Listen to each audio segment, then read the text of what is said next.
ဒီကနေ့ဗီဒီယိုလေးမှာတော့ Vewakenan ဆိုတဲ့1968ခုနှစ်ကထွက်ရှိထားတဲ့ရာဇဝတ်မှု action ဇာတ်ကားလေးကိုအချင်းချုပ်ပြပြပေးသွားမှာပါ spoiler လေးပါဝင်မှာမို့လို့အေးအေးဆေးဆေးကြည့်ရှုခန်းစားလိုက်ကြပါနော် ဇလန်းအစမှာပဲအစိုးရအဆောက်အုံရှိမှာစန္ဒပြနေကြတဲ့လူအုပ်ကြီးကိုမြင်တွေ့ရမှာပါသူတို့တွေဟာပြည်내ဗရန်ဒါငွေတွေကိုခိုးယူပြီးအဂတိလိုက်စားနေတဲ့အုပ်ချုပ်ရေးမှူးဆန်ဒရိုကော်ရီယာကိုစန့်ကျင်စန္ဒပြနေကြတာဖြစ်ပြီးလူတွေကအဆောက်အုံကိုခဲတွေပစ္စည်းတွေနဲ့ပေါက်ကြတဲ့အတွက်အုပ်ချုပ်ရေးမှူးဟာစားပွဲအောက်မှာဝင်ပုန်းနေခဲ့ရပေမဲ့မျက်နှာဖုံးဆွတ်ထားတဲ့လူတစ်ယောက်ကသူ့ကိုတွေ့သွားခဲ့ပါတယ်နောက်ခါမှာတော့ DAE တပ်ဖွဲ့ဝင်တွေလက်နက်ကင်ဆောင်ပြင်ဆင်နေကြတာကိုတွေ့ရပြီးတိတ်မကြခင်မှာပဲကော်ဖီတောက်နေတဲ့အုပ်ချုပ်ရေးမှူးဆန်ဒရိုကိုဖန်စီကရုံးချုပ်ကစစ်ဆေးမေးမြန်းရေးအခန်းကိုခေါ်ဆောင်သွားခဲ့ပါတယ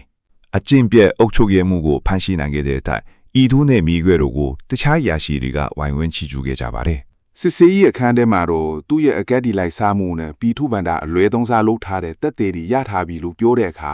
အုပ်ချုပ်ရေးမှူးကသူ့ရဲ့ပြည်မှုတွေကိုဖော်ထုတ်ဖို့စ조사သူမှန်သမျှကိုတပ်ပြင်မယ်လို့ချိန်ချောက်ခဲ့တဲ့အပြင်ဆွဲချက်တွေကနေလွတ်မြောက်အောင်အရာရှိကိုတောင်လက်ထိုးဖို့စ조사ခဲ့ပါသေးတယ်အချိန်အနည်းငယ်ကြတော့အုပ်ချုပ်ရေးမှူးစိန်ကြကြနေလေစာနေတော့သူရှိနေရောက်လာပြီးအစိုးရရှိနေရုံကအဆက်အသွဲတွေအကြောင်းပြောပြကမကြခင်အချုပ်ကနေလွတ်မြောက်လာမယ်လို့အာမခံခဲ့ပြီးစုံစမ်းစစ်ဆေးနေစဉ်အတွင်းနေအိမ်အကျယ်ရုပ်ချခံရနိုင်တယ်လို့ပြောခဲ့ပါတယ်အဲ့ဒီအချိန် DAE ရုံးချုပ်မှာတော့တပ်မိုးကအစည်းအဝေးလေးတစ်ခုလုပ်ခဲ့ပြီးအုပ်ချုပ်ရေးမှူးကော်ရီယာရဲ့ကျမ်းမာရေးဘတ်ဂျက်အလွဲသုံးစားလုပ်မှုနဲ့ပတ်သက်တဲ့တပ်တွေတွေကမလုံလောက်တဲ့အတွက်သူ့ကိုအိမ်ပြန်ခွင့်ပြုပြီးနေအိမ်အကျယ်ချုပ်ချထားဖို့ဆုံးဖြတ်လိုက်ပါတယ်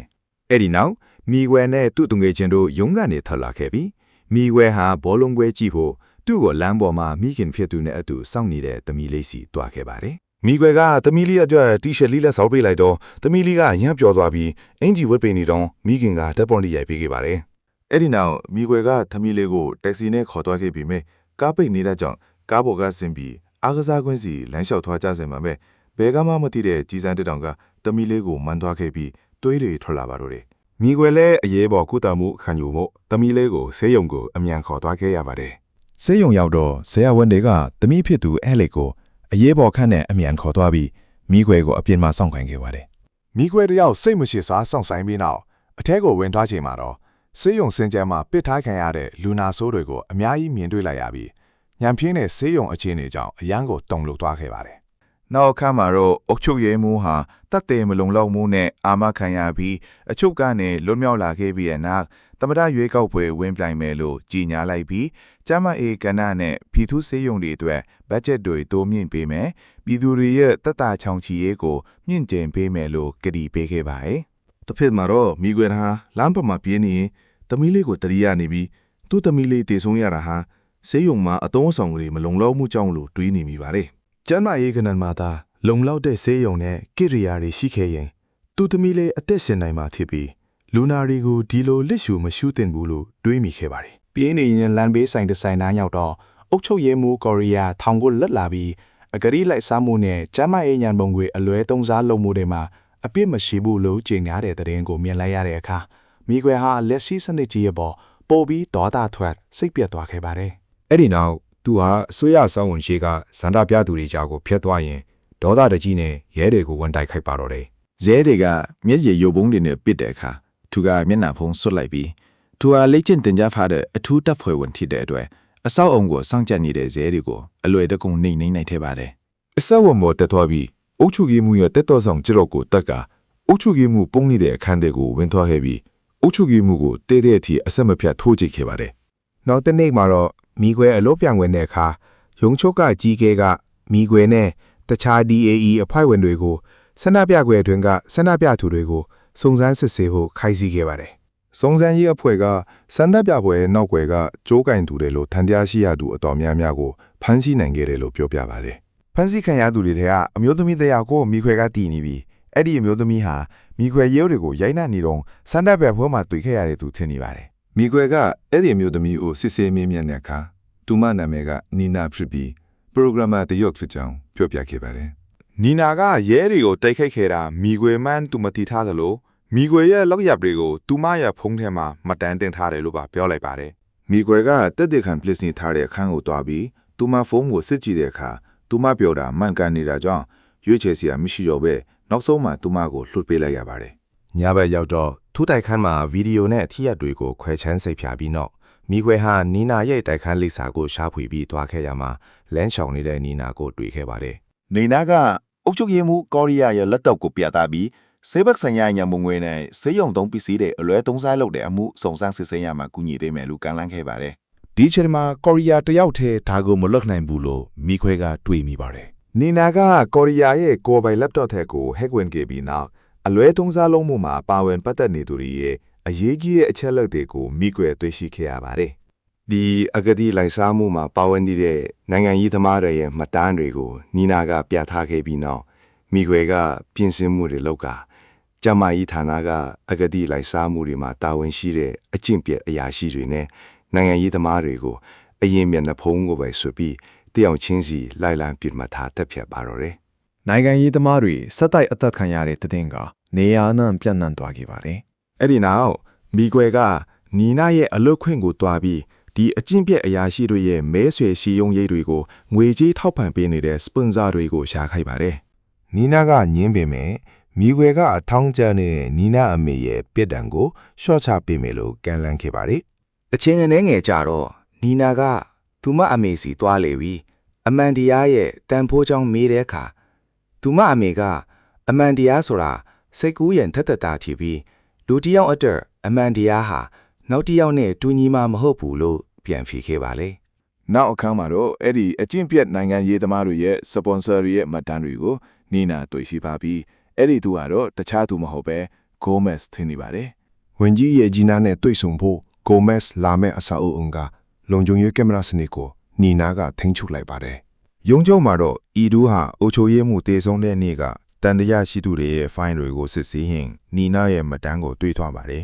ဒီကမျက်နှာဖုံးဆိုလူသားဒီအဝိတ်ကနာရဲ့နောက်ထပ်ပြစ်မှဟာဝင်ကြီးမာတာရေဂျီနာထစ်တယ်ဆိုတာကိုသိရှိသွားပြီးဒီအကြောင်းကိုမိခွဲစီဖုံးဆက်အကြောင်းကြားပေးမဲ့ဆက်သွယ်လို့မရခဲ့ပါဘူးအဲ့ဒါနဲ့ပဲဤဒူးတယောက်တည်းဝင်ကြီးရဲ့အဆောက်အုံစီကိုထွက်သွားခဲ့ရမှာအဲ့ဒီနေရာမှာမျက်နှာဖုံးဆိုလူကိုတွေ့သွားပါတယ်ဤဒူးကမိခွဲကိုလိုက်ဖမ်းပြီးပြစ်ခတ်လိုက်ပေမဲ့မိခွဲဟာနီနာစီကိုတန်းသွားခဲ့ပြီးနီနာကသူ့တန်ရာကိုကူတာပေးခဲ့ပါတယ်နောက်တစ်နေ့မှာတော့ဝင်ကြီးရေဂျီနာအန်ဒရီယိုဂိုမက်စ်နဲ့ပူးပေါင်းနေတဲ့ဆိုတဲ့အစီရင်ခံစာကိုမိခွေနဲ့အီဒူတို့ကတင်ပြခဲ့ကြပါတယ်။ဂိုမက်စ်ကဒီအကျင့်ပြက်အရာရှိတွေရဲ့မဲဆွယ်စည်းရုံးရေးကိုငွေကြေးထောက်ပံ့ပေးခဲ့သူဖြစ်ပါတယ်။မိခွေနဲ့အီဒူတို့ကဝင်ကြီးရင်ဂျီနာကိုစုံစမ်းစစ်ဆေးဖို့ဆုံးဖြတ်ချကြပြီးမြဲသူတို့ရဲ့အကြီးအကဲကစုံစမ်းစစ်ဆေးမှုရလဒ်တွေအားလုံးကိုပယ်ချလိုက်တဲ့အပြင်ဝင်ကြီးရင်ဂျီနာကိုစုံစမ်းစစ်ဆေးတာတွေရပ်တန့်ဖို့ပါပြောဆိုခဲ့ပါတယ်။ မိဝဲကဒီဆုံးဖြတ်ချက်ကိုစိတ်ပြတ်ဒေါသထွက်သွားပြီးဂိုမက်စ်ကိုသူ့လက်နဲ့ကိုယ်တိုင်တပ်ပြတ်ထုတ်ဆုံးဖြတ်လိုက်ပါတယ် အချိန်နဲ့ငယ်ကြမှာတော့မိခွဲဟာဂိုမက်စ်ရဲ့အိမ်ကိုရောက်သွားပြီးအခြားအရာရှိတွေနဲ့အတူညစာစားနေတာကိုတွေ့လိုက်ရပါတယ်။အဲ့ဒီမှာမိခင်ဖြစ်သူနဲ့တွေ့ဆုံနေတဲ့ဂိုမက်စ်ရဲ့သားလည်းရှိနေပြီးသူကတမရဖြစ်ဖို့အစင်မဖြစ်သေးဘူးလို့ပြောနေချိန်မှာဂိုမက်စ်ရောက်လာပြီးသူသားကိုအားပေးစကားပြောခဲ့ပါလေ။ ဒါပေမဲ့မိခွဲကဂိုမက်စ်ကိုအပြစ်တွေတိမြင်ဝန်ခံလာစေဖို့ရည်ရွယ်ချက်နဲ့ဂိုမက်စ်ရဲ့သားကိုတမင်တကာပြစ်တက်လိုက်ပါတယ် ဒါပေမဲ့ဂိုမက်စ်ကသူ့တာတေဆုံမှုကိုအခွင့်ကောင်းယူပြီးပြည်သူတွေရဲ့စာနာမှုရအောင်လုပ်ကတမတလောင်အသေးအဖြစ်သူ့ကိုယ်သူအမိစင်းတင်သွင်းလိုက်ပါတော့တယ်။ဒီအချိန်မှာပဲလို့ဖော်ကိုင်ဖက်တဲ့တေဆုံမှုကိုစုံစမ်းစစ်ဆေးဖို့ဂိုမက်စ်ကိုယ်တိုင်ငှားရမ်းထားတဲ့စီကွေယာဆိုတဲ့လူဝက်သူလူတယောက်ပေါ်လာပါတယ်။သူကလူသက်တမမှာအပေါင်းအပါတယောက်ရှိနေတယ်ဆိုတာကိုရှာဖွေတွေ့ရှိသွားပြီးသူ့ရဲ့တွက်ချက်မှုတွေအရနီနာရဲ့တထေဟာဒီအဝိခနာရဲ့အပေါင်းအပါလို့ထင်မြင်ကအဲ့ဒီတထေကိုတပ်ပစ်လိုက်ပါတယ်။ နီနာလောက်ခွင်ရောက်လာတော့သူမရဲ့တထေးတေဆုံးနေတာကိုတွေ့လိုက်ရတော့အဲ့ဒီနေရာကနေအမြန်ထွက်ပြေးပြီးမိကွယ်ရှိတဲ့နေရာစီကိုပြေးသွားခဲ့ပါတယ် သူမအဲ့ဒီကိုရောက်တဲ့အခါနီနာနောက်ကိုလိုက်လာတဲ့စီကူယာနဲ့သူ့လူတွေပါရောက်လာပြီးမိကွယ်ရဲ့ပုံအောင်ရာနေရာကိုချက်ချင်းတိုက်ခိုက်ကြပါတော့တယ်။မိကွယ်ကပြစ်ခတ်မှုတွေချမ်းကနေနီနာကိုကာကွယ်ပေးရင်အဲ့ဒီနေရာကနေထွက်ပြေးဖို့ပြောလိုက်ပါတယ်။နောက်အခါမှာတော့မိကွယ်ကသူ့မျက်နှာဖုံးကိုစွတ်ပြီးနောက်လိုက်တွေကိုစတင်တက်ဖြတ်ပါတော့တယ်။စီကူယာရဲ့လူတယောက်နဲ့တိုက်ခိုက်နေချိန်မှာစီကူယာကနီနာကိုဓာစာခံပြီးဖမ်းဆီးနိုင်ခဲ့ပြီးနီနာအသက်ကိုကယ်ချင်ရင်အခြားတမတာလောင်ဂျူလီယာမာချာဒိုကိုတပ်ဖေးဖို့မိခွဲကိုအပေးအယူလောက်ခိုင်းစေခဲ့ရာမိခွဲလည်းသဘောတူလိုက်ပါတယ်။အချိန်နဲ့ငယ်ကြတော့မိခွဲရဲ့နေရာကိုရဲဒီရောက်လာပြီးဤဒူးနဲ့သူ့အဖွဲ့ကအဲ့ဒီနေရာဟာ The Awakener ပုံအောင်နေတဲ့နေရာဆိုတာသိသွားကြတယ်။ ဒါဝေခနာရဲ့အစီအမန်ဟာတခြားသူမဟုတ်ပဲသူ့ရဲ့အချစ်ဆုံးတငယ်ချင်းနဲ့လောက်ဖော်ကိုင်းပဲမိခွဲဖြစ်နေမှထိလိုက်ရတဲ့အခါဤသူပိုပြီးအံ့တော်သွားခဲ့ပါတယ်။ ဒါကိုသိပြီးနောက်နေရာကိုရှာဖွေစစ်ဆေးရမှာဒီအဝိခနာဟာဂိုမက်စ်ကိုပြစ်မှတ်ထားနေတယ်ဆိုတာတွေ့ရှိသွားလို့ဤဒူနဲ့သူ့အဖွဲ့ဟာသမဒလောင်စကားစစ်ထိုးပွဲကျင်းပမဲ့နေရာကိုအမြန်တွားကြပါတယ် အဲ့ဒီကိုမိခွဲကလည်းဂျူလီယာကိုတတ်ဖို့ဦးတည်ထွားနေတာပါ စကားစစ်ထိုးပွဲနေရာကိုရောက်တော့မိခွေကဂျူလီယာကိုတတ်ဖို့ပြင်ဆင်နေခြင်းမှာဤဒူပေါ်လာပြီးချက်ချင်းတားဆီးလိုက်ပါတယ် သူတို့နေရာကိုပြင်းပြင်းထန်ထန်တိုက်ခိုက်ကြပြီးဤသူကမိခွဲကိုသူ့လို့ရတဲ့အားလုံးကိုရက်တံဖို့ပြောပြီးမဲ့မိခွဲကနားမထောင်ပဲဂယုမဆိုင်ပဲဆက်လုပ်နေခဲ့ပါတယ် တစ်ဖက်မှာလည်းစီကူယာရဲ့ဖန်စီချင်းခံထားရတဲ့နီနာကပြန်လဲခုခံတိုက်ခိုက်ရကနေစီကူယာကိုပြင်းထန်စွာထန်ရရအောင်လုပ်နိုင်ခဲ့ပါတယ် နောက်ပိုင်းမှာမိကွယ်ဟာအချင်းပြအရာရှိတွေကိုတပ်ဖြတ်မှုနဲ့ဖမ်းဆီးခံလိုက်ရပါတယ် ဤသူကမိခွဲကိုဖြောင်းချနိုင်မလားဆိုတဲ့မျှော်လင့်ချက်နဲ့မိခွဲရဲ့ဇနီးဟောင်းကိုခေါ်လာခဲ့ပါတယ်သူ့ဇနီးဟောင်းကမိခွဲရဲ့လက်ရှိကိုယ်တဘိုးနဲ့ကိုအပြစ်ပေးနေတဲ့လောက်ရက်တွေကိုတမီလေးလာတည်ရင်အရန်ရှက်နေမှဖြစ်ပြီးသူမဖခင်တဲ့ထက်ဂုံယူမှမဟုတ်ဘူးလို့ပြောခဲ့ပါတယ်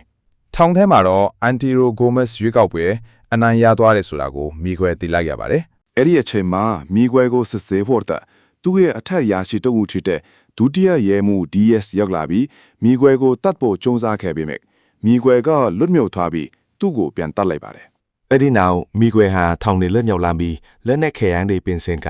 ဂိုမက်စ်နဲ့သူ့ရဲ့နိုင်ငံရေးသမားလှုပ်ဖော်ကိုင်တဲ့တွေရွေးကောက်ပွဲမှာဂျူလီယာကိုအနိုင်ရရှိသွားလဲအောင်ပွဲခံနေကြတဲ့ပါလီမန်အဆောက်အုံစီကိုအမြန်သွားခဲ့ပါတယ် မိခွဲကအချင်းမဆွဲပဲပါလီမန်အဆောက်အုံကိုတိုက်ခိုက်ပြီးဂိုမက်စ်လူတွေနဲ့လှုပ်ဖို့ကြပဲအောင်လို့ကိုတပ်ပစ်လိုက်ပါတယ် နောက်ဆုံးမှာတော့ဂိုမက်စ်ကိုသူ့ရုံးခန်းထဲမှာရင်ဆိုင်တွေ့တဲ့အခါဂိုမက်စ်ကလောဘဆိုတာလူတွေရဲ့အခြေခံစိတ်ရိုက်ဖြစ်တဲ့အတွက်အခုဒီလိုက်စားမှုဆိုတာကဘာပေါ်ကနေဘယ်တော့မှပျောက်ကွယ်သွားမှာမဟုတ်ဘူးလို့မိခွေကိုပြောခဲ့ပါတယ် အဲ့ဒီနောက်မိခွဲက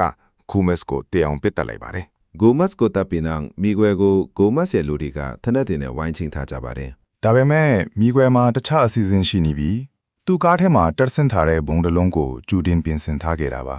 မိခွဲကဘုံခလုတ်ကနှိပ်လိုက်တဲ့နဲ့တပြိုင်နက်အဆောက်အုံကြီးပောက်ကွဲသွားပြီးမိခွဲနဲ့အတူပြာကျော်ပစ္စည်းသွားပါတော့တယ် နောက်တစ်နေ့မှာကယ်ဆယ်ရေးသမားတွေရဲတွေနဲ့မှုခင်းစိတ်ပညာရှင်တွေမှုခင်းဖြစ်ပွားရာနေရာကိုရောက်လာတဲ့အခါဒီအဝေးကနာရုံမျက်နှာဖုံးကိုသာတွေ့ရှိခဲ့ရပြီးမိခွဲရလောင်းကိုတော့မတွေ့ခဲ့ရပါဘူး